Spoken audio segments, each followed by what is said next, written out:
Infelizmente, muitos lares em nossos dias têm se transformado em verdadeiros campos de batalha. Na verdade, o lar deve ser um lugar de refúgio. E é isso que estamos apresentando no Encontro com a Palavra. Fique atento a mais um estudo que o Ministério Cooperativo Internacional leva a você. Com vocês, Pastor Edson Bruno.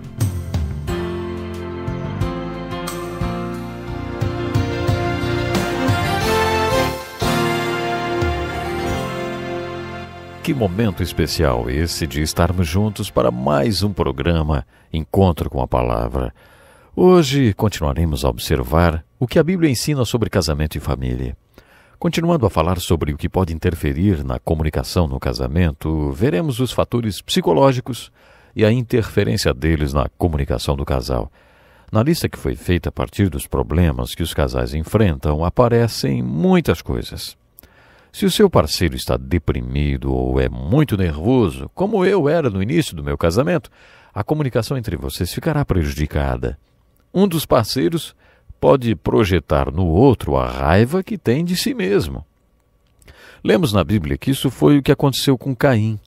Quando Deus disse que não aceitava Caim nem sua oferta, Caim se enfureceu, foi para o campo e bateu em Abel até que ele morresse. Por que Caim fez isso com Abel, se Abel não tinha feito nada para ele, hein? Caim estava com raiva de si mesmo e projetou sua raiva em Abel. Por isso, quando Deus perguntou a ele, por que você está furioso? Se você fizer o bem, não será aceito? Mas se não o fizer, saiba que o pecado o ameaça à porta. Ele deseja conquistá-lo, mas você deve dominá-lo. Muitas pessoas vivem batendo nos Abels que encontram pela frente porque projetam nos outros a raiva que têm de si mesmos. Se seu cônjuge é uma pessoa assim, a comunicação do seu casamento pode estar sendo prejudicada. É muito difícil manter uma boa comunicação no casamento se um dos parceiros é inseguro, prevenido ou se sente ameaçado. Essa raiva de si mesmo pode chegar ao autodesprezo, e o autodesprezo é a autodestruição. Um exemplo disso é o alcoolismo. Essa autodestruição promovida pelo álcool geralmente tem sua raiz na raiva e no desprezo que a pessoa sente de si mesma. Há muito tempo que estudo a família e alguns aspectos da natureza humana me intrigam muito. Aquelas pessoas autodestrutivas chegam a ofender aqueles que tentam se aproximar e ser seus amigos. Depois que a pessoa se afasta, eles dizem, tá vendo só? Mais um aí que acha que eu não tenho valor nenhum. Já conheci algumas pessoas assim. Uma vez conheci uma senhora e fiz um trato com Deus que iria ser persistente em amá-la. Até que me saí bem por uns 2 anos. Eu era o único amigo que ela tinha, mas aí ela fez com que me afastasse dela quando falou coisas muito sérias a respeito de um grande amigo meu.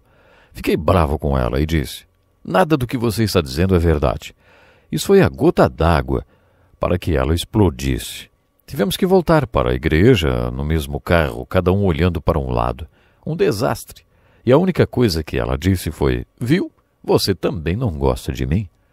Se você tem esse tipo de problema com seu cônjuge, se enfrenta essa paranoia e detecta esses problemas psicológicos, então vocês precisam de ajuda.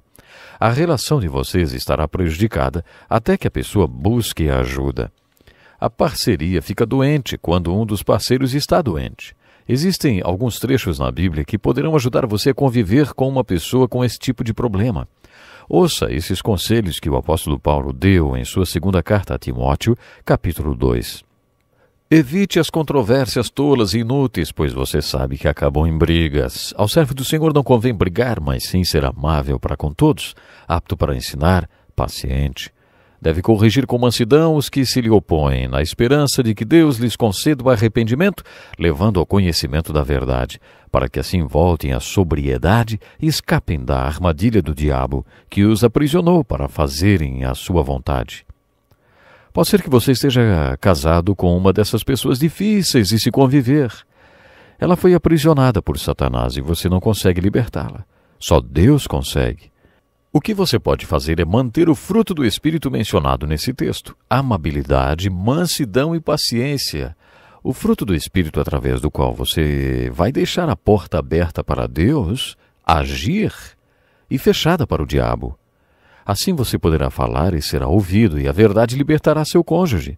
Se você toma a atitude de ajudar, você tem que dizer: eu não posso, mas Ele pode.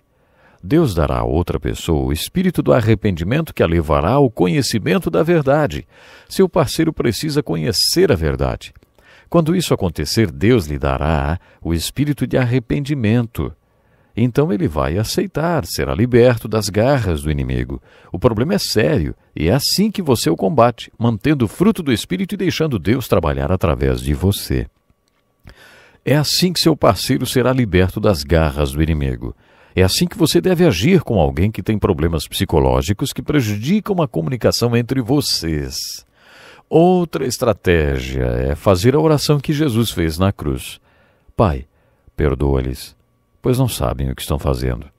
Se Jesus fez esta oração por seus inimigos, você não acha que pode orar assim pelo seu cônjuge? Se ele está passando por problemas e não sabe o que está fazendo, essa oração fará maravilhas. Se seu marido acha que é Napoleão, não recorra aos velhos livros de história para provar o contrário. Não vai ser assim que você resolverá um problema desse tipo. Há várias passagens na Bíblia que nos mostram como agir. Você deve se lembrar que o problema na relação pode ser você. Por isso você deve ouvir o conselho de Jesus em Mateus, nos primeiros 5 versículos do capítulo 7. Por que você repara no cisco que está no olho do seu irmão e não se dá conta da viga que está em seu próprio olho?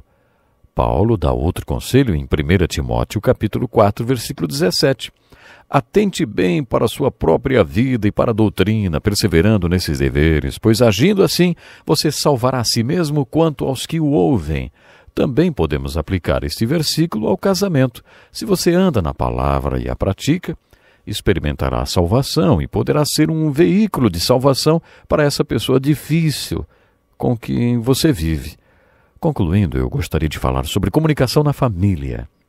Voltaremos a abordar este assunto quando estudarmos a criação de filhos. Se você já tem filhos, o fator comunicação vai além do casal. Há certas considerações que devem ser feitas. Em nossa família, por exemplo, precisamos estabelecer certos padrões de comunicação e priorizar tempo para isso. Uma família tem a comunicação entre o marido e a mulher, e essa é uma combinação de comunicação. Temos também a combinação pai e mãe, que é o conselho administrativo da família. Minha esposa e eu costumávamos sair sozinhos para jantar e tudo ia muito bem, até que começávamos a falar das crianças e acabávamos discutindo. E aí víamos que tínhamos transformado nosso tempo de marido e mulher e o momento de pai e mãe no momento de reunião de diretoria. Os dois tipos de combinação de comunicação não devem ser misturados.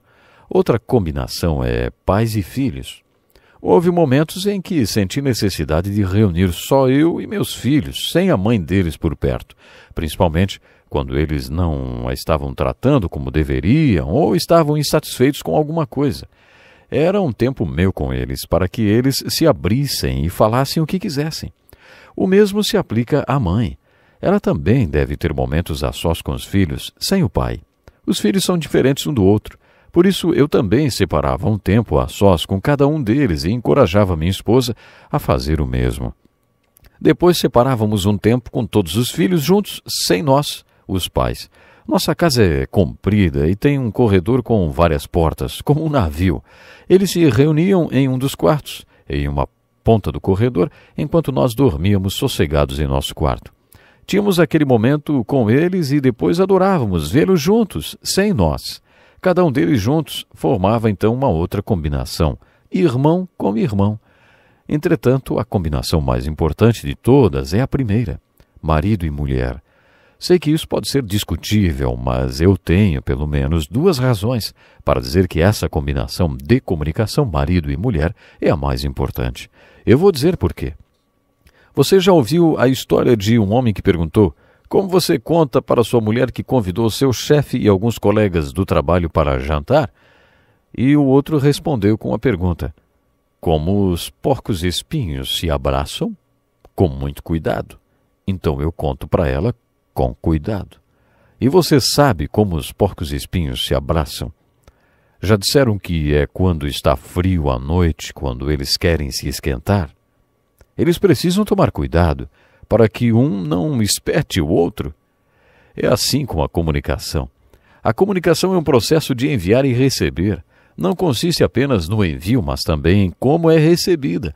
Muitas vezes é preciso ter coragem para se comunicar, porque você pode se espetar. Você precisa escolher entre se afastar ou talvez arriscar e se aproximar, e então ser espetado. Podemos dividir o curso normal da vida em 3 partes. Como uma torta, passamos um terço da vida sendo cuidados pelos nossos pais. Outro terço, passamos cuidando de nossos filhos junto com o nosso cônjuge. E depois, há mais um terço que passamos quando o nosso ninho já está vazio. Isso quer dizer que você passará 2 terços da sua vida com seu cônjuge. Portanto, a combinação de comunicação que você mais precisa trabalhar é a de marido e mulher. Essa combinação continuará mesmo depois que os filhos se forem. Essa combinação é a mais importante porque ela pode prejudicar todas as outras. Muitos casais cometem o erro de colocar seus filhos em primeiro lugar. A palavra-chave do casamento é cumplicidade. Em um acordo que fazemos juntos, colocamos nossos filhos em primeiro lugar. Minha mulher sempre disse que eu poderia gastar um determinado tempo com meus filhos e se ela tivesse disposição e ânimo no final do dia, eu não me importava que ela fizesse o mesmo. Tínhamos um acordo a respeito disso, mas pode ser perigoso se você negligenciar o relacionamento com seu cônjuge enquanto seus filhos estão crescendo. Sabe, isso acontece muito. Quando seu ninho ficar vazio e um olhar para o outro, vão perceber que o casamento acabou. Você se espantaria se soubesse o número de casamentos que acabam quando o ninho se esvaziou, porque o casal não trabalhou o relacionamento e sempre colocou os filhos em primeiro lugar. Sempre foram os filhos e os filhos. E agora que os filhos se foram, o casal não tem mais um relacionamento. É por isso que é muito importante trabalhar o casamento. E nós já dissemos desde o começo, a comunicação fornece a ferramenta necessária para você trabalhar o casamento. Por isso você deve centralizar-se na comunicação. É muito difícil fortalecer esses elos que nos fazem um. Quando há certa incompatibilidade, por exemplo, um tem QI de 140 e o outro 85, não há nada que mude. Falamos sobre aceitar e há várias coisas que você simplesmente tem que aceitar. Mas a comunicação pode ajudar, se é isso que você quer. Há muitos livros e informações sobre o assunto. Se você trabalhar a comunicação do relacionamento, poderá adquirir as ferramentas necessárias para trabalhar o relacionamento. Há outros tópicos sobre comunicação e família que eu ainda não mencionei, mas que serão abordados no nosso próximo estudo. Portanto, gostaria de compartilhar com você. Lhe espero para o próximo programa. Até lá. Que lição importantíssima. Obrigado, Pastor Edson Bruno. Prezado ouvinte, coloque em prática o que você ouviu aqui. Sem dúvida, sua vida será grandemente abençoada. Este é um estudo escrito pelo Dr. Dick Woodward, na voz do Pastor Edson Bruno. Escreva-nos e solicite o material. Nosso endereço é Encontro com a Palavra, Caixa Postal 2011, CEP 89201-970, Joinville, Santa Catarina. Até o nosso próximo encontro com a Palavra.